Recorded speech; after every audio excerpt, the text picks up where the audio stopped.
Bishnupur district के तोरबुंग ग्राम पंचायत के मनुंग चनबा फौगाकचौ इखाई अवांग लेकाई ward number 1 की परिंगदा ngarang चुराचानपुर डिस्ट्रिक्ट के हाईकोल दगी कुकी मिलिटेंट सिंह न बॉम्ब कया कापसिलकपदा तुमदुना लेबा मियोय अमा सोकले थौदोक असिंग नोंगालमदाई पुंग 2 रोम ताबा मतमदा थोखिबनी थौदोक अदुदा सोकलबा मियोय अदु एल नाउचा कवी महाकी मकोकता बॉम्ब न पानमदगी इम्फाल गी राज मेडी सिटी दा पुखतुना लायेंगली ngarang कुकी मिलिटेंट सिंह न बॉम्ब कापकपदा तिनजे फावरगा इमुंजे तारगा पोखाइबदा आइगी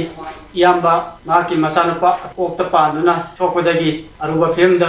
राजमिति सिटी दा लाइकनरी अदुबो अखोइना हाइनिंगबदी ngasi कुकी मिलिटेंट सिंह ने सथारगलिबा इरांग असिदा तसेंगना बोमगी लाल ओइना तौरगा सरकार का छाउनरगा प्रजादा बोम थादरगा मखोई कानाबसु फंगबसु ngमोय अपामसु फंगबसु ngमोय अखोइगे मपि मपा ओइबिरिबा अखोइ सेमना